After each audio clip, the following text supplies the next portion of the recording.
Tessa D. Oh, hello, Tricia D. How are you over there in Zoom outer space? Oh, it is a lovely day to be outside of the universe, of the world. I know you really gained some perspective. I have on how, small we all actually are, how much COVID actually doesn't matter. And we're all safe. And so many Karens have told me that there's nothing to worry about. Mm-hmm. And we should all go back to work. Well, there really isn't, because Bill Gates is just trying to microchip us all. So let's just fucking fight. Which is the fine. Power. I mean, essentially, we've already been microchipped. It's called your phone. But if we're going to, it feels late to put up this type of protest. Also, give back your iPhone. Never.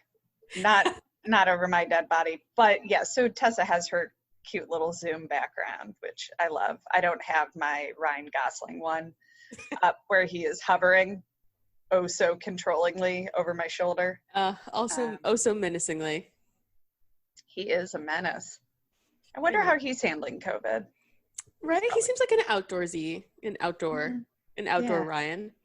It does seem like that. Yeah. Well, here we are, guys. It's Strong Female Lead. Yeah, we are back from our extended hiatus. Thank everyone for being patient. It's been rough. It's just been rough. I mean, we don't have to tell you. A lot has happened. A lot. It has been February 2020. I think we ended end of January, our last episode. Yeah.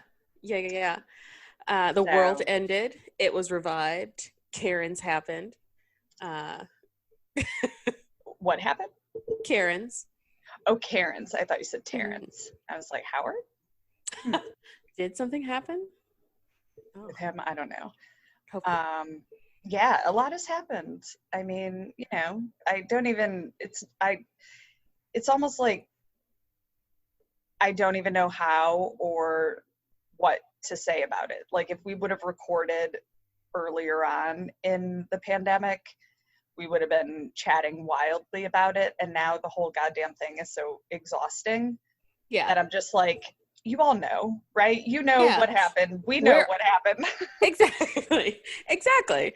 Our patience, democracy, and healthcare system have all been tested, and we've come through by the skin of our teeth. Is that a saying? Is that what the saying is? Is it skin of our teeth? Or is it off of your nose? Skin? Maybe I think skin of your teeth. Yeah. Is that a thing? Doesn't it really always make sense. Sounds wrong.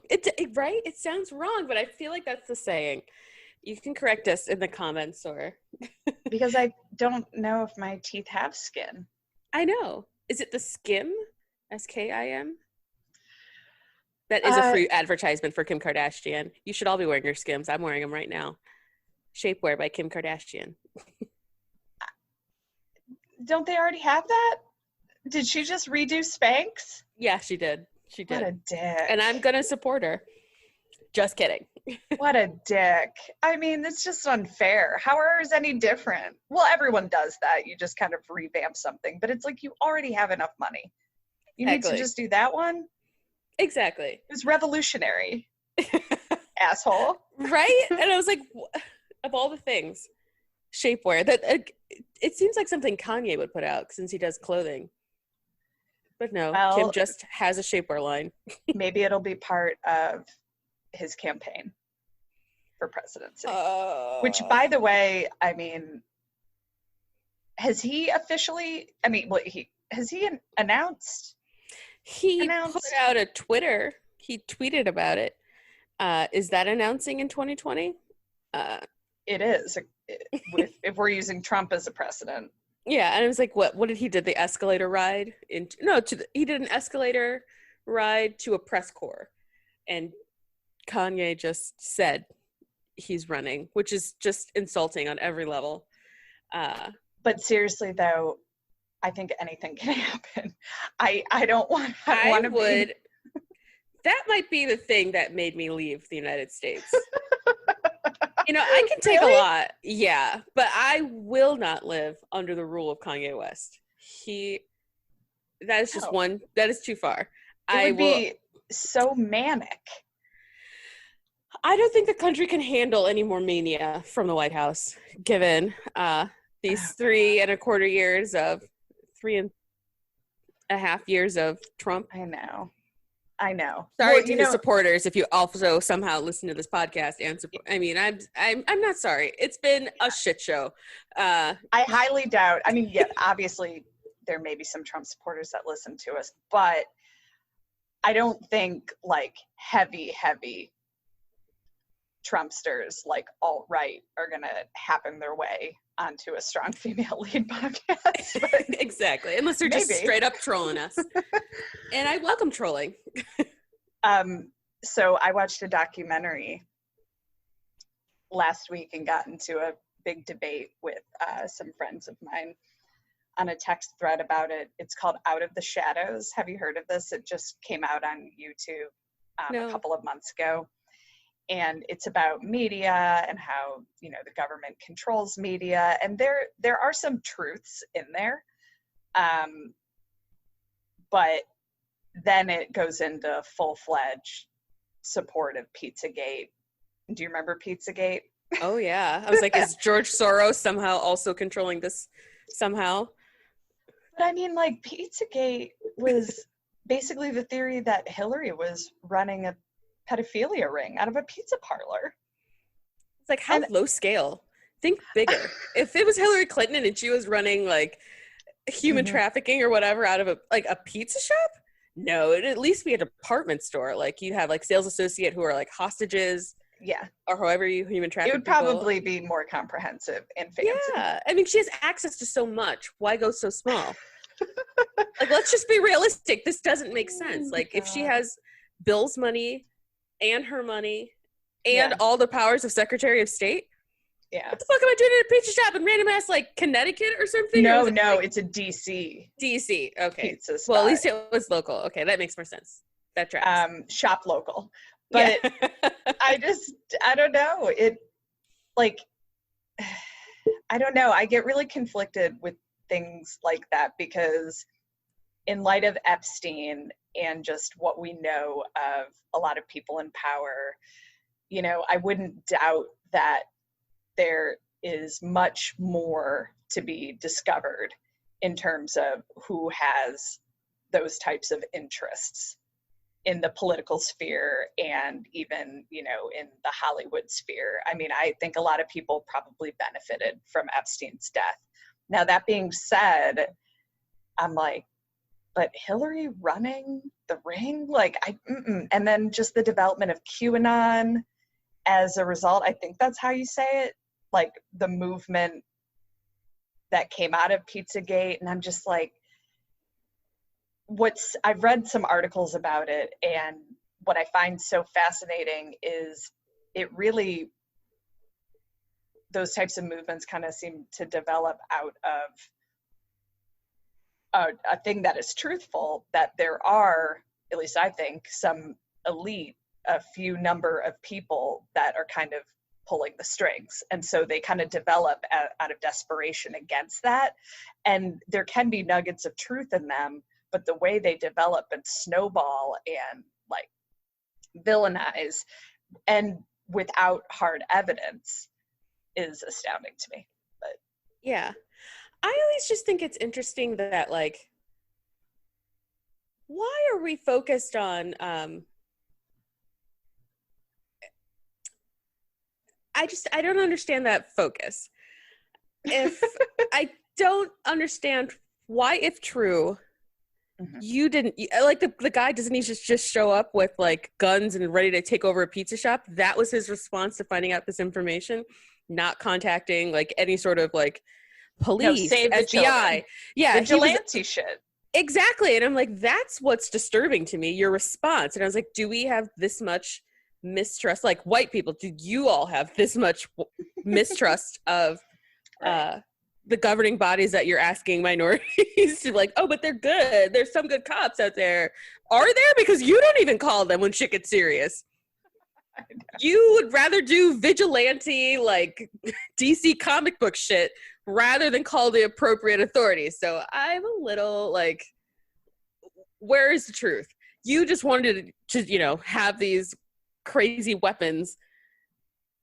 I know. It's weird. Like, do they believe it? Do you really believe that Hillary Clinton is doing this? And it had to be, of all people, it had to be Hillary Clinton. And at the time, the first time it seemed possible that a woman would be president, you know, and it was just like, and just, I mean, might there be some truth to there being some, you know, pedophiliacs out there still, like 100%. who are out there and in power for sure. Like I don't think there's a lot of people that think that isn't happening now, but just the specificity. And it was based on a bunch of emails from, you know, her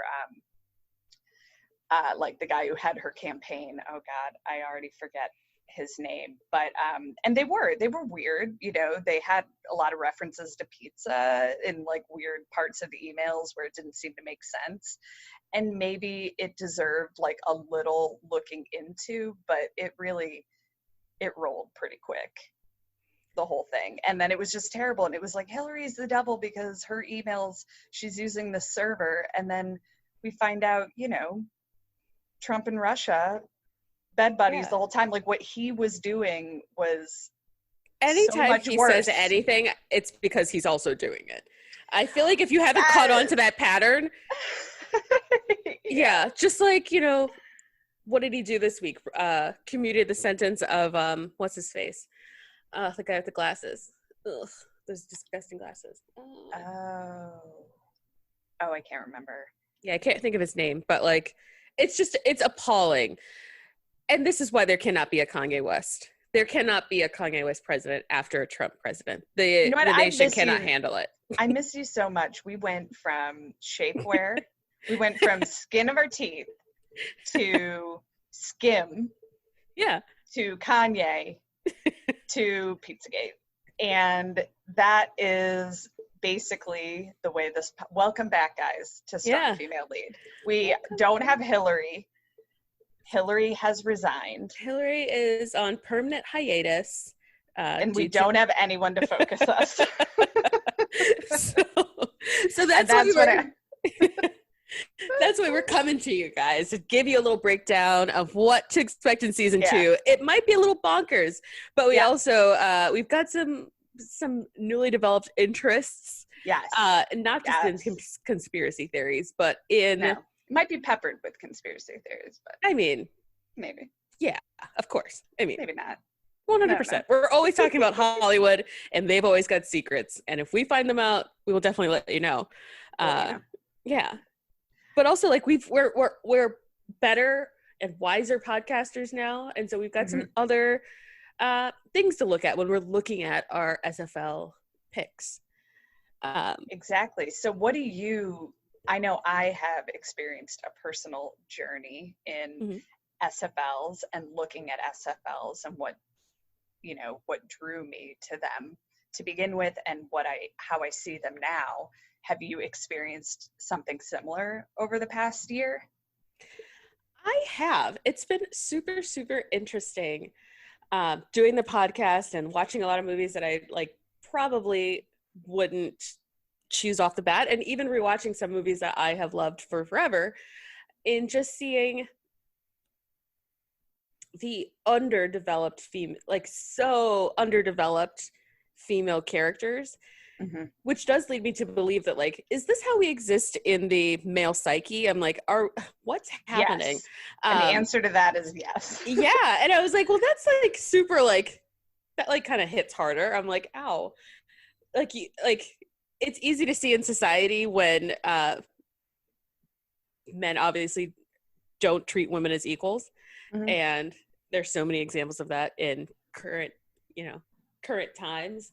But also in their imagination. Like when you imagine a world, you still don't include us. So like, to me, that's like even deeper. Same with like diversity. And I'm like, when you imagine a world, you exclude people of diverse backgrounds. And I'm like, that to me is interesting. And it really like hit me when in the episode that Ellen and I, shout out to Ellen is dead on Twitter.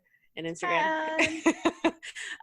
In the episode where we did Shrill, when I was paying attention to the background actors, because it was so nice to see like average sized people in the background, but I was like, me noticing that they were average also put into perspective how like almost model-esque most background actors actually are. And I was like, I mean, okay, some people do just live in like good looking cities, like I'm sure like maybe like in LA and New York, you know, you've got like runway models just like everywhere, but like we're here in the Midwest. I don't want to hear any jokes about being in the Midwest. Thank you. Thank you. Thank you.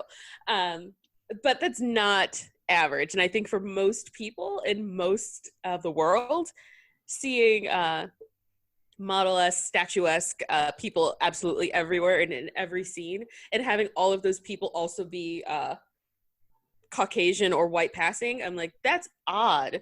And doesn't reflect the United States that at least I live in, though my viewpoint might be slightly biased by being a person of color, but we'll see.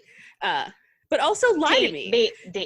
Exactly. I'm like, lie to me and tell me that like, even though the world doesn't look like this yet, we see people of diverse backgrounds and experiences, and their stories are worth telling, even in the tiny story that is the background acting. Like, you know, a diverse couple getting a cronut in the back of a restaurant in New York. You don't think I noticed them, but getting cronuts. Oh my God. I was like, coronavirus? And they're just standing in the back coughing on each other. You've got COVID. I mean, are you telling me? Yeah. But also in the that New York, or the prince, the wedding with the prince where she goes to like that weird country. And I loved that movie. Oh, what is it called? A Christmas Prince. Christmas Prince. Even that one, like the two diverse, like diversity hires who are obviously the side characters. And I was like, what is this? Are we still doing this? And, you know, I think that was 2016 or 17 when that first one came out.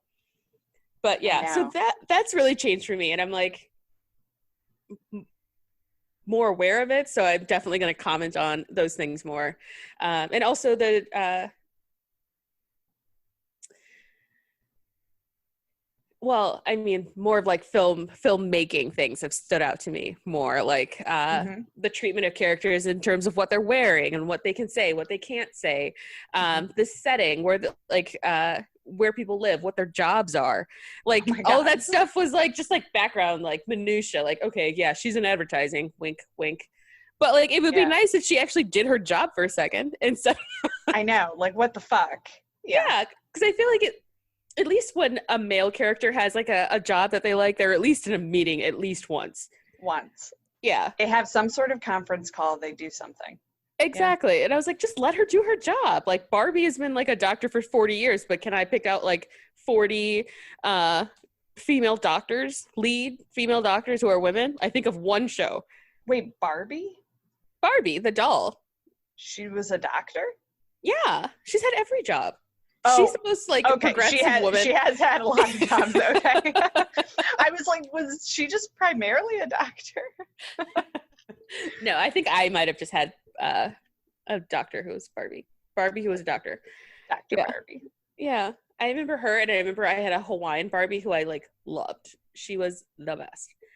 I don't think there was any black Barbies when I was playing. That's probably not true, but there weren't a lot of them.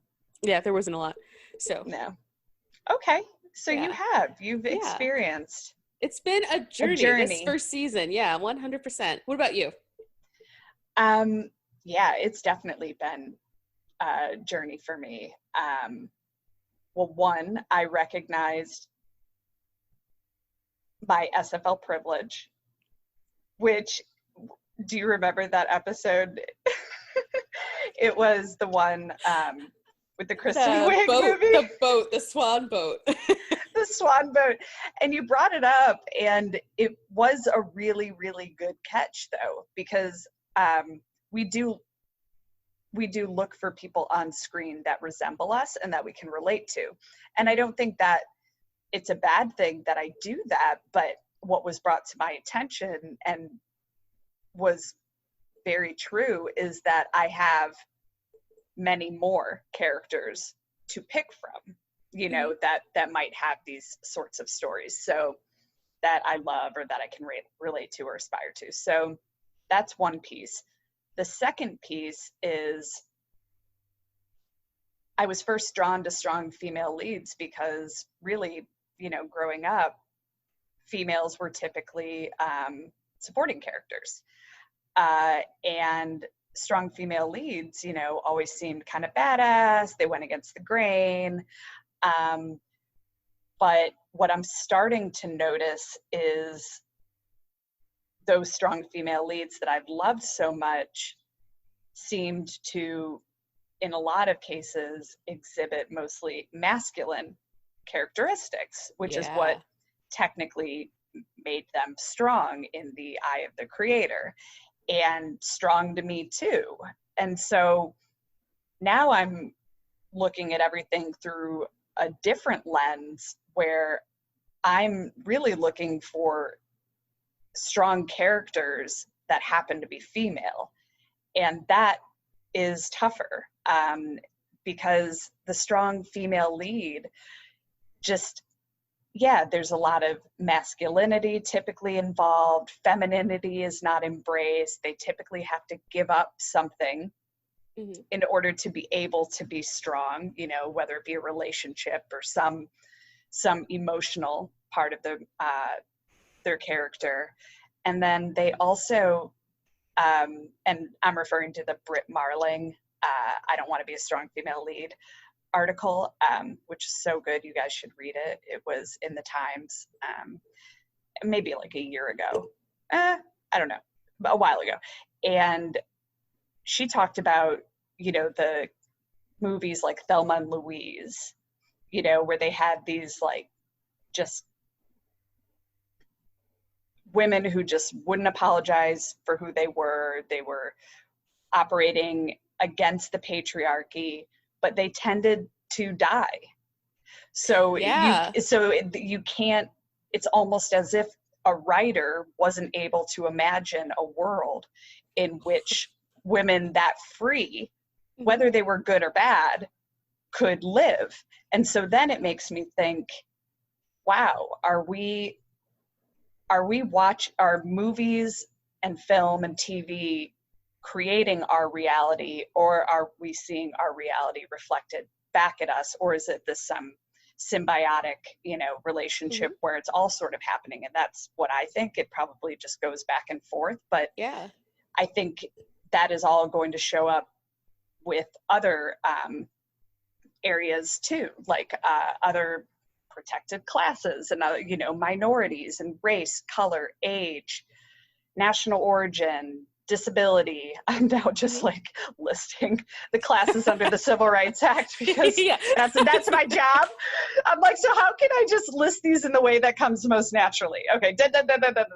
Anyways, but we're going to be seeing that also, you know, because I think in the intersectionality of, you know, a woman of color, or a person of color who has a disability, or, you know, a white woman over 60, you know, in movies. And we see, you know, just all of that kind of stuff. And it's fascinating. And so I've gone on that journey also, and I look at it differently. And I'm not upset by older movies. I do see them as relics, and they're necessary, and it's a time capsule.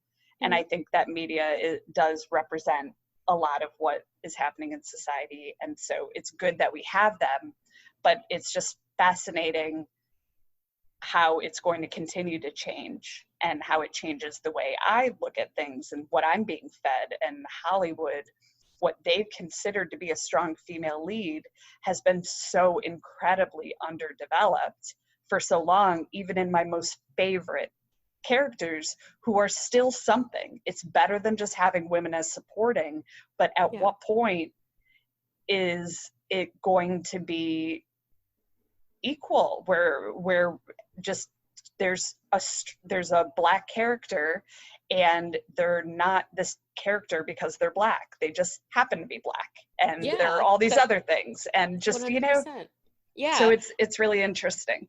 And that's like diversity of I do think that Hollywood lacks some imagination. And I think that's what people have been saying for forever, that they only take, chances on, this is absolutely not shade because I love this franchise, but the Fast and the Furious is one of the most diverse franchises that exist. And there is not a single strong female lead, which is crazy. Wow.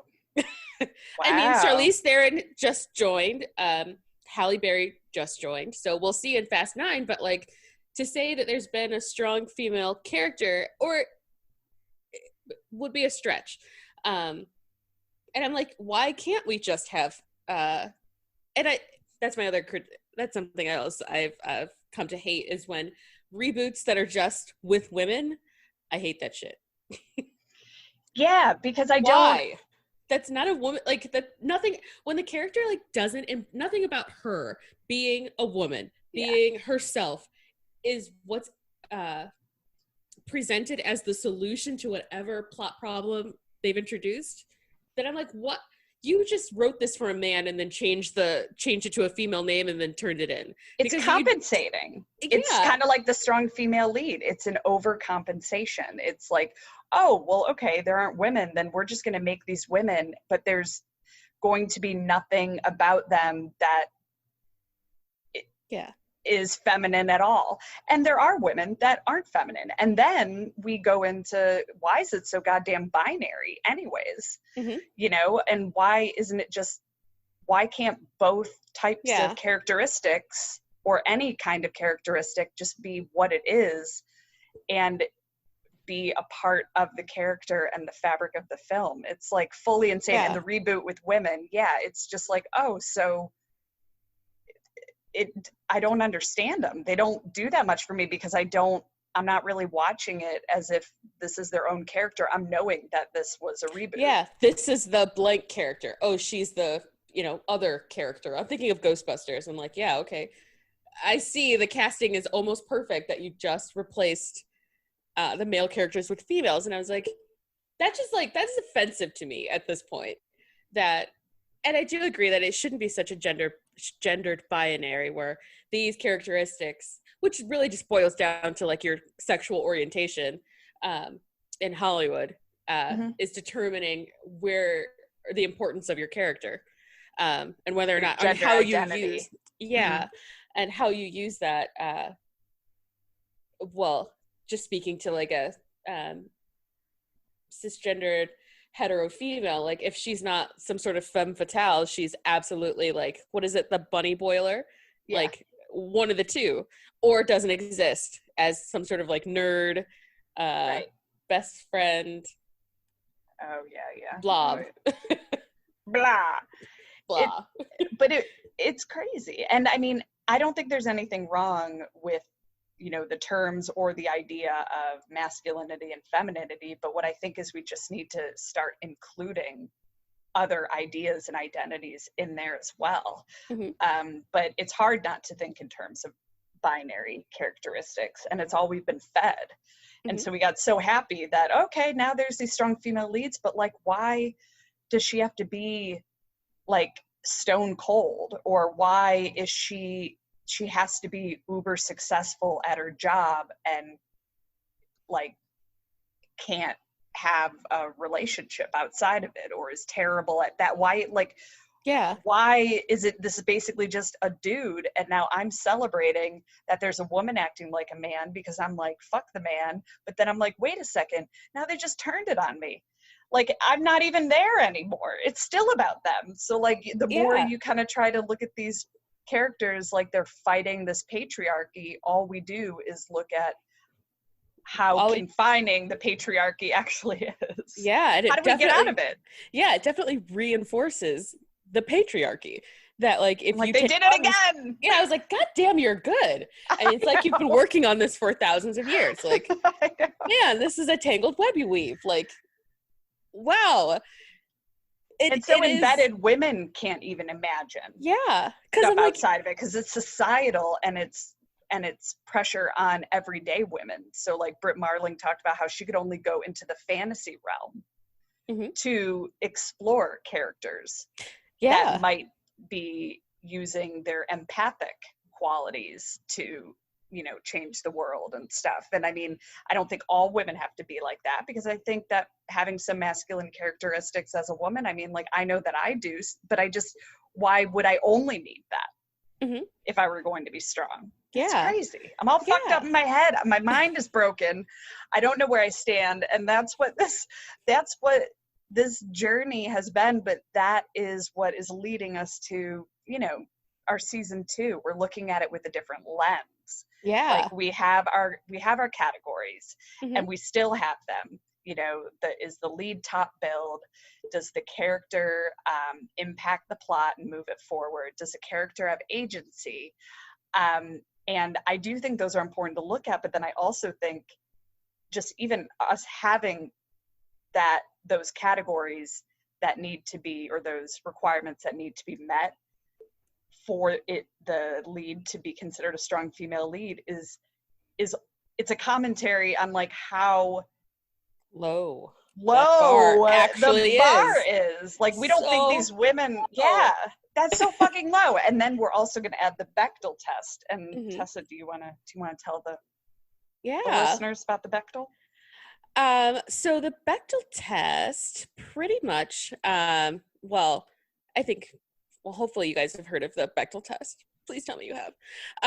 But it pretty much asks whether or not a movie or TV show features a female character, that have at least 2 female characters who talk to each other about something other than a man, which is insane that majority of movies cannot even hit the Think first. Think about that first one. It is so baseline. And it's an imperfect test, right? Because there are movies that may explore certain areas and not pass the test and are very progressive in other ways, and then there are other movies that might just like accidentally pass the test, and they have very stereotypical and gendered roles and stuff, but it's so baseline and it's so fucked up, so insane. And then like my favorite like side requirement is that the women must be named. Oh, I was like, wait a second, because like, admittedly, I don't always pay attention to the side characters' names. I couldn't even remember that guy with the glasses. What is that guy's name? Oh yeah, the Trump pardon. You know who it is. But I'm like, how often even when you look at the credits, typically there's always more woman number something than man number something. Waitress number, whatever. Yeah. Exactly. And I was like, oh, don't gender my job. Don't gender my job too. Don't gender me. And we have to give credit where credit's due. The test is named for Alison Bechdel, and she's an illustrator who in 1985 presented something called The Rule in an installment of her comic strip that was titled Dykes to Watch Out For. And that's hilarious. And so we'll put the picture of The Rule or whatever the comic strip up there, and you guys can take a look at it. And they go through the Bechdel test as part of the comic strip. And that is... Want to say hi? Hi. I'm so excited. We've got so much good content for you guys. Zach is going to come on. If I don't say anything, it'll just be really bad for the podcast, and that's kind of my goal. What's up? What are you trying to do? Here's the thing. We're not showing this. All we're going to do is cut you out and then put the audio. He tried to Zoom bomb. Zoom bomb us.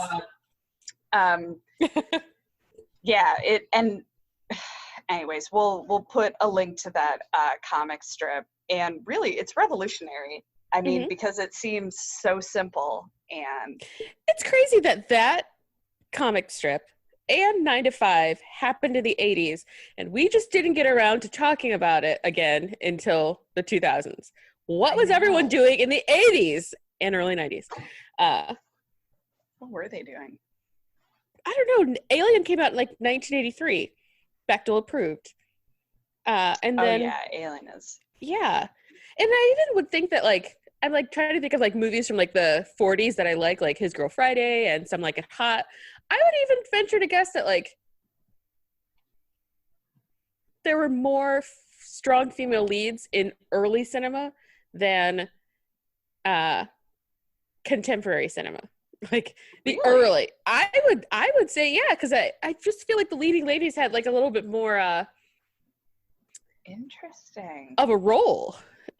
Maybe not in like a noir. We should look at older ones. Yeah, just as comparison. I love that. But maybe it's just the ones that I like, because I'm thinking like Casablanca. Maybe she's not so much a strong female lead. She has agency. Is that Lauren Bacall? Yeah, Humphrey Bogart, Lauren Bacall. So cute. I know. They were cuties. So these are the things we're looking at, guys. So don't worry. We're still going to talk a lot of shit and just about nothing, but we're diving into some heavier shit now, because we are just the conversation keeps shifting, and the more we look into these roles and these shows that we love, the more we're starting to realize all this stuff. Yeah. And that's also crazy, because I'm like, well, what do we do? Like, I know. Should we like recommend? Should we have some like SFL recommended shows, SFL recommended films? That maybe pass the Bechdel and don't fall into the SFL traps. Because we're like so goddamn excited someone's top billed, they've got agency, and I was like, oh my God, impacted the plot, and then we're like, damn, it's terrible. I really do need to watch Terminator, because he always gets brought up. Sarah O'Connor always gets brought up as like a very good example of a female. She is, and I even give her credit, because like she's a very muscular build for a woman, and I often think that people even attribute like having muscles as a woman to being masculine, but I don't think she like drops the ball in her femininity at all. I think she just I think I can't think of the actress's name, but like I just think she killed it, and she kills it in the remake, the 2019 version. Because there's two. Watch the 2019 one. Like, don't even watch the first one. Really? Like, you'll get it. Okay. You'll get it. It's like, it's fine. Watch the 2019 one, because there are 3 SFLs. All 3 of the top billed women are SFLs, in my opinion. It was a lovely watch. And they fixed the only problem with the original Terminator is fixed in the I like that. In the remake, yeah. It was good, guys. I think I recommended it when Andrew and I talked about it, but if you haven't seen that yet, you gotta get that Terminator going. I keep thinking I have to. Yeah. I think we covered most of the okay. Here are some other questions we'll be looking at. Does Hollywood's portrayal go back. Is this an SFL that like builds women up or tears them down? Because you could still be a strong female lead, but is this perpetuating the issue and reinforcing all of these ideas that we grew up with, that femininity is weak, masculinity is strong, or is this something that is building women up? I think OA, which I would suggest we do at some point, is, some people kind of hate it. I loved it. It's like light sci-fi, and it is really, really out there, but because of Britt Marling's view on the strong female lead and why she wrote OA, to embrace the feminine characteristics as well, it's a good watch. That one is, I'm really bad at watching Netflix right now, but that has always been in my like my queue to watch. I mean, it's crazy. Yeah. Like, and hardcore sci-fi people, like Zach doesn't like it. He's like, this is ludicrous. It's not even good sci-fi. And for me, I'm light sci-fi. I'm like, this is great.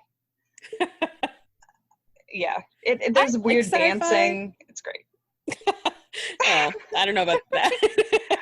Because they break into other realms and alternate universes while doing certain dances. It's crazy. Interesting. Huh. I do suspect that you could probably cross dimensions using sound, but dancing seems very interesting. I'm not on board for OA. I'm not on board. I'm not. Yeah. And then, guys, we are also thinking about maybe running some tests of our own. Oh yeah. On some movies. Oh yeah, we've got our own test for the masculine presenting gender expression. I don't know. The Bechdel test for men. Yeah, we should just call it the Bechdel test for men because it's a reboot just with men. Oh my God, you're right. And it is as ludicrous as a reboot with women. But basically, we're going to look, and it'll probably, my guess is it's going to be every movie. Tessa thinks it's not going to be in as many movies. And then we're going to see why there is even a Bechdel test and what it's accomplishing. But I'm guessing that most movies will have two men, named characters, having a conversation about something that is not a woman. About something that's not a woman. I think it's the Bechdel equivalent of having like a white entertainment channel. Like, it's just all entertainment. I think it's I'm trying to think of movies where like a man like is, because it's usually like man and it's even like such a stupid way that it's always explained, but like man is like set out on the quest, loses girl, goes on quest to find girl, finds girl or God, and then is then at rest. Very simple story circle, but no, you're right. Like the boy meets girl. I mean, for sure. But who is even talking in to? Those, even in those, I bet there's conversations that aren't about it. But who knows? But I guess I'm like, in my mind, like if he's talking about the quest and he's talking about the girl. But I'm like, even right now, I'm like in my head using Harry Potter. I was like, I guess he talks to Ron about Voldemort. Yeah. Well, okay, so Harry Potter passes, guys. Harry Potter passes. See, the first one, there you go. But what about just the whole hero's journey? What about it's fucked up. Inciting incident, rising tension, explosive climax, and denouement? Is that how you say it? Denouement? I think so. Okay. Yeah. Is that or is that not a man's story? A man's orgasm. True. But a woman's would be so frustrating. But that would be so frustrating for it to be a woman's story. There'd be so much unneeded detail. Oh, I know. Because with men, it would be inciting incident, rising tension, which is just like a very short part of the story, explosive climax. With women, it's like just rising tension is the first like 75% of the story, and then it's climax. Exactly. It's just an epic journey off a cliff. Like, why there needs to be more rising tension, people. Yeah. I guess to really focus in. Maybe that's why Thelma and Louise ended the way it did. It was just tense, and then they're like, we're out. We're fucking out. Yeah. We're not made for this world. Exactly. That actually would be a really good one for us to watch in terms of, how strong female leads, if they are a certain way, or if they do buck certain stereotypes, how they just can no longer exist. Just off with their heads. Yeah. I was like, I feel like Bechdel should have like an all-star like class for movies with two female leads who play opposite each other, not just two women in one movie. Just two female leads. I was thinking of the movie Bride Wars because it's great. I love that movie. So good. I just love what is her name? Casey Hart? No, that's her character's name. Penny Hartz. What is Casey's last name? Casey June Day and Raphael, like the two women who wrote it are just amazing comedians. So I love that movie. It was great. And you think that one passes? I think it would pass. I like that. Yeah. I'm just trying to think of more, I'm thinking Grace and Frankie, two strong female leads, both top billed. And I just want to watch more movies with like women who are like over 40. Yeah. Why does the world end at 40? And I'm very close to it. So yeah. And then it picks up at Golden Girls. Like, what happens to women's lives between 35 and like 65? Nothing, really. apparently. Apparently that's like the worst of it. And then it's better when you're older. You just don't give a shit. I guess you're just like in the house or being kept away from society because you're disgusting and old, but so I just thought of a show that definitely passes the Bechdel test. And I think by Bechdel test they mean like at least one scene, right? Mm-hmm. So this one has way more than that. It's called Stateless. It's a limited series on Netflix, and it's Australian. And it is about like a cult escapee, refugee, office worker, and bureaucrat find their lives intertwined in an immigration detention center. So there's a woman who is mentally ill, and she ends up in an immigration detention center when she's trying to flee Australia after a cult leader is, and this is based on a true story, P.S. Yeah, that sounds extremely true. Australia, you guys got a lot of cults. I mean, this is America, so also take that with a grain of salt. But like, yeah, it was rough, and it's very whitewashed.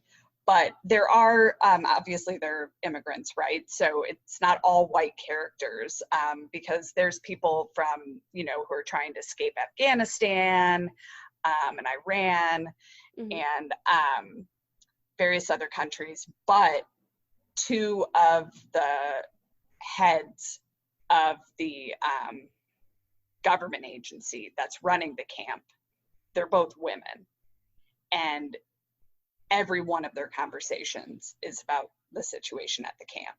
Like, good, do just your job. Finally in one episode, right? Because you're not used to it at all. A woman just says, there's only 2 scenes where she talks about her ex, and it's very brief. And the rest of it is these women really like going at each other during it. And then the lead, and she's great. She's from Handmaid's Tale. Yvonne Strahovski. Oh, I love her. She's in it. She does a great job. And yeah, there's nothing about, I mean, no, she might talk about a man sometimes or around him. It's the cult leader, but not really. And now that I think about it, yeah, it's not relationship focused at all. There are families. And so it's that type of relationship focus, like families who are trying to stay together in Australia and not get mm-hmm. deported. And then also just the idea of these camps, and it's just like fully insane and just makes me hate the world. But yeah, that's a good one. Yeah, that sounds really interesting. Oh, it is. Oh my God. Have you watched on Netflix Marcella? No, but I told you about it once, but I was like, I just watched the newest season that came out, and I was like, this show is amazing. It is so amazing. Good? It is amazing. You would love it.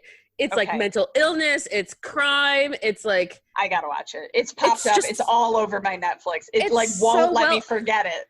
It's so well acted. I've been waiting. Like, it's the only reason I like got back on Netflix. I was like, I wonder if the new season of Marcella is out, because I was like, oh. It's got mental illness. It's got crime. That's all my faves. It's so interesting. This current season that they just released was so good. I was like skeptical about it, and I was like, why? Why would you ever be skeptical of the writing on this show? Is phenomenal, and the lead actress is phenomenal. And you think it passes Bechdel?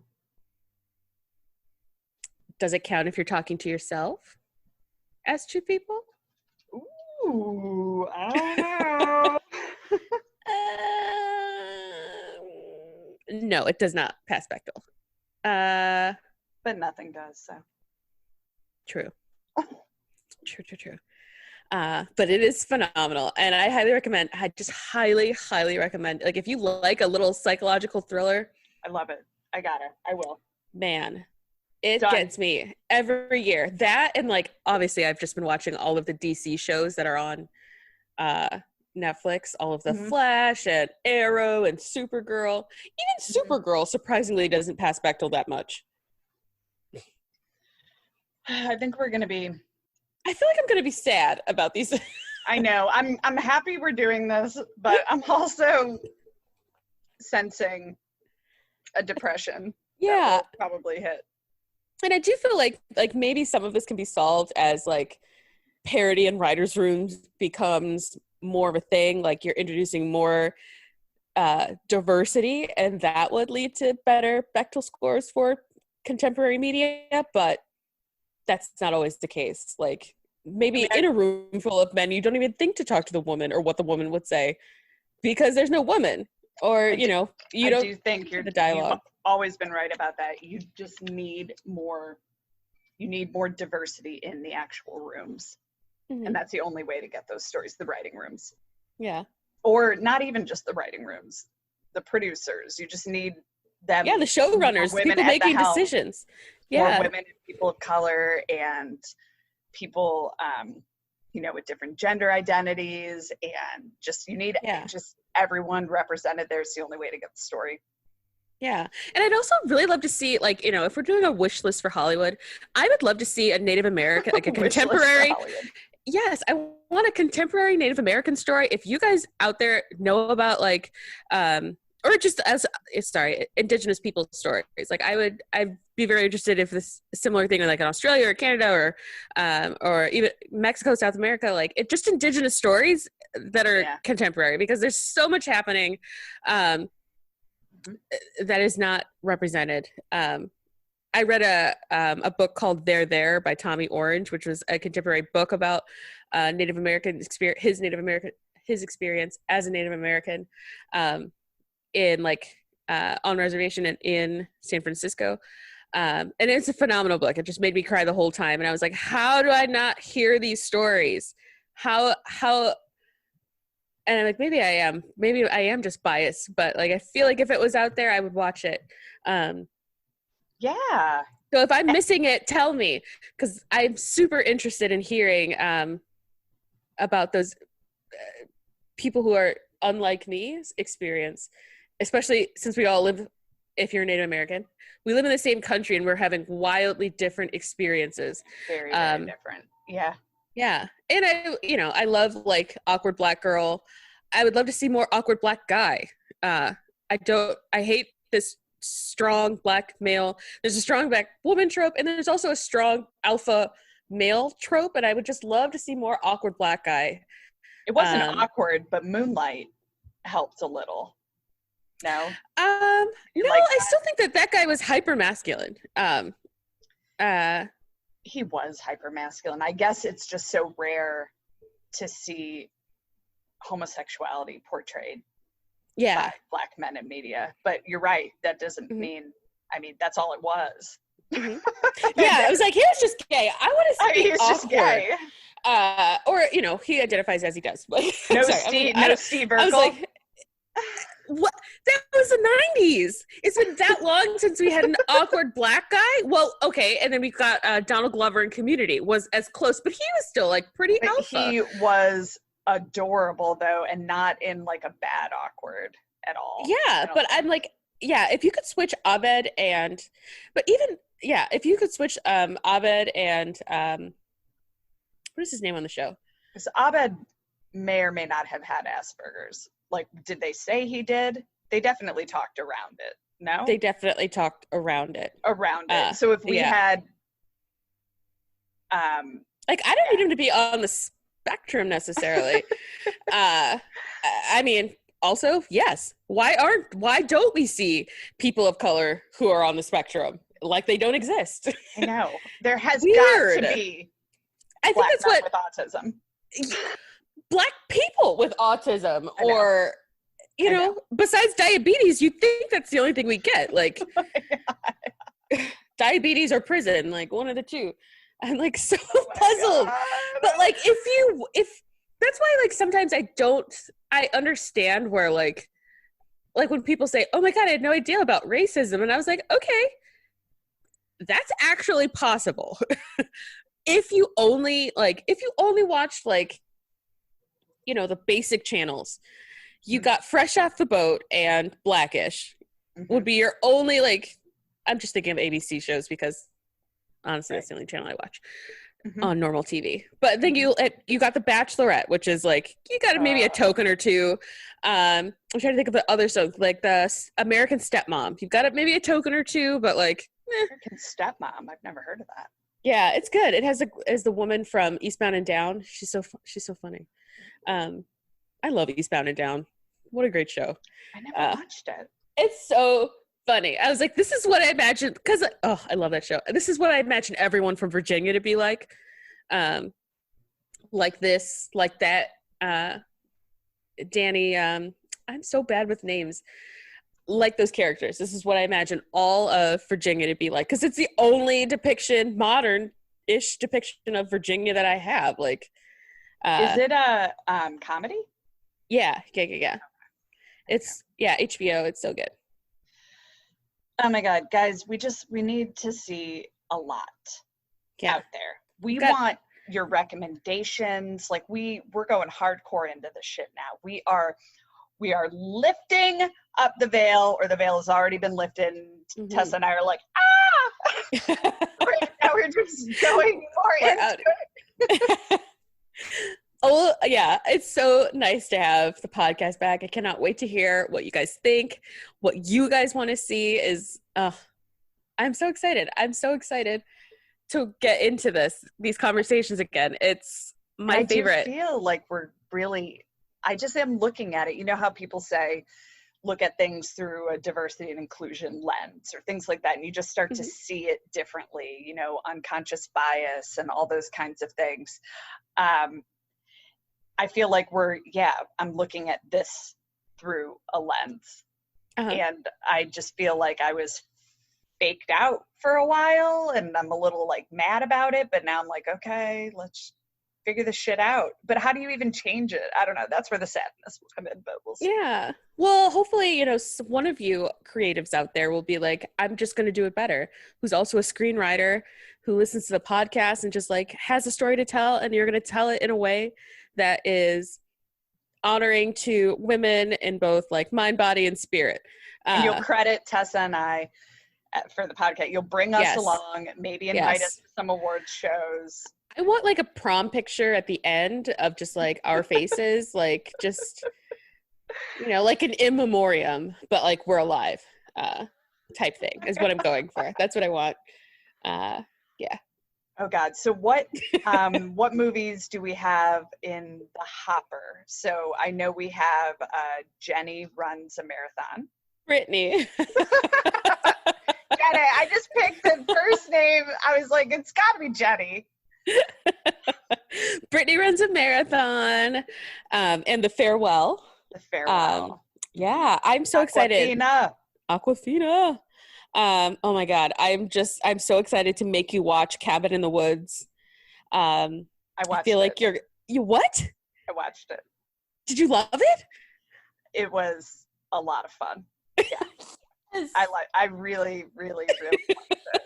That is one of my favorite like horror comedies. So good. Yeah, that was Zach and I had a tally, like really like a bet who was going to die in what order once we saw like that it was making a trope of it, so we were trying to like figure it out. I won. I was closer. Thank you. Did you do what is it, like the merman? Did you vote for the merman murder? Oh, so we didn't even think, we were just thinking of the people in the cabin. Ones of them would die, like the girl and she had sex and she, like all those tropes or whatever. The merman, that was awesome. But it just went from being like, a little weird to just a full on like gore fest that like was just sloppy and it was everywhere. And I was just like, but it was so funny.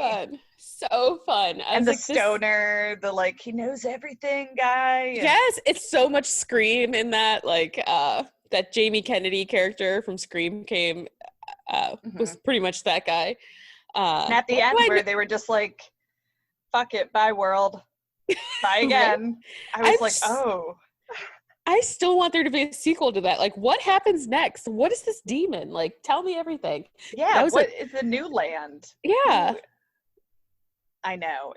Those Japanese kids. Oh, were they Japanese or maybe? Who? Yeah.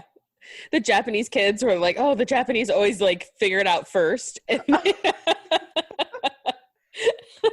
was just like, it was very, it was kind of Hunger Games-ish. Mm-hmm. And I did really, really enjoy the part. I mean, I didn't want him to die per se, but the Hemsworth brother, when he rode his motorcycle like into the electricity or something, I was like, oh. And I'm like, first of all, ridiculous that he is even trying that jump. He's like, I've done bigger jumps than this, and I'm like, what the fuck? Unless you're like a stunt master, why or when are you ever doing something like that? I would have loved for someone to be like, when? Aren't you like the captain of a football team? When are you jumping bikes? Like over mountain? Like but it was very much in line with the character. Yeah, and I mean the men were stunning. Yeah, Jesse Williams. I was like, ugh. I was like, hold up. There, two guys that look like that are friends? Like, I don't buy it. It's too much. It's too much. Yeah, Jesse was, he was very, very cute. He is very, very cute. But, we liked it. We were going to watch it when we were in the woods. Oh. Because we went, we stayed at Airbnbs, and then we just watched it before. Okay. That would have been too scary. That's like watching The Others or any of those like random acts of violence movies and then going to stay somewhere. I'm like, no, I need to be in my own home where it's not even safe. Exactly, where it's not even safe. Nowhere. Oh God, this is so much fun. Oh, Tess, I'm so glad we're back. I'm so glad we're back. And everyone else, we are so excited. So you know where you can find us. You can find us at Strong Female Pod on Instagram, and we have sort of a Twitter. Yeah, I'll have a lot more thoughts once movies start coming out again. I'm so excited that it looks like Wonder Woman is still going to come out, so maybe we can do maybe I'll try to live tweet that whenever I go see it. But I'm so excited that anything is coming out in theaters. This is like, that has been like really crushing. Like movies are pretty much my love language at this point. I'm like, I love movies by myself are my love language. I love language to myself. Right? They are. But yeah, so that's been like super, super hard to have all of the movies that I was excited about like be pushed to 2021. And I'm like, mostly specifically Fast 9. They gave up real fast. And I was like, this movie better be epic to make me wait another entire year. It will be. It's like a religion that doesn't pass the Bechdel. But we'll see. Maybe they'll do something about it, man. Maybe, because like Halle Berry's there. She typically chooses really good roles. Charlize Theron tried. I just didn't care about her character because she came out of nowhere and has like just why? I didn't understand her character. I was like, okay, they were just looking for a woman. And Mad Max had just come out, so they're like, oh yeah, get her. Cool. She looks fucking fierce with short hair. Let's bring her in. I'm excited to do Mad Max on the podcast because I just watched like a commentary on it, and I was like, I didn't pick up any of this the first time I watched it. Yeah, I watched it once. I think I was very stoned, and it was a lot, and then I fell asleep. Yeah, I just didn't like it. I saw it with my dad. I was like, what are they doing? They're not talking. What are they doing? I was like, was there a prequel that I didn't see? Does it did feel like it just know what's happening? All of a sudden you're in this universe and you're supposed to know. I remember thinking that too. Yeah, and I was like, and the wives, but they're the most interesting part. Like now that I've watched the commentary, like I want to watch the movie again so I could be like, oh, you're right. Or I have problems with that. So get excited. I'm so excited. Get excited. Well, shit. That's all I have. I think I'm going to go and finish up Stateless because I'm really just rushing through that thing like a fucking wild woman. Yeah. I'm probably going to watch Hamilton for the third time in a week. Okay. It's good? I mean, wait, what? I haven't, well, I mean, I saw the play, but I haven't watched it since it came out. It's amazing. And it's really amazing because if you're like me and you like loved the soundtrack before you saw it and you didn't see the original cast, it's completely worth watching. Yeah, it's different. I saw it here in Chicago, obviously. Different cast, but phenomenal cast. But the originals is just like where your heart is. It's the voices that you are accustomed to hearing sing the song. So it really is just like, and I just love the stage. I love the simplicity of the stage. It's almost like in the round, and I love it. Love. It was wonderful. It's completely worth Disney Plus, which I just found out that I've always had. Oh, that's what I need to do it. Okay. Well, I'll watch that after I do Marcella. Yes! Stateless. Marcella. I know. I will. You're right. I mean, like, Netflix knows me. It's been popping up for a long time. And then just recently with the new season, it does not go away. It's one of the first things that's always there in my... Thank you. It's so good. It's so good. I think I've watched the first season twice because I was like, what? And then it was just as good the second time I watched it. And the third season, this current season, was insane. Do I have to start from the beginning or can I jump in? No, you should start from the beginning. Okay. Sometimes I do like that. There's subtle things that they'll bring up in this third season that if you hadn't, if you weren't familiar with her, then you might miss it. It's good. Right. It's worth it. It's worth it. I watched it in 2 days. I was like, I don't normally binge things like that, but I watched it in 2 days. No shame. 5 episodes at a time. I was like, oh. No shame. Just consuming it. So good. Okay. Y'all, we love you.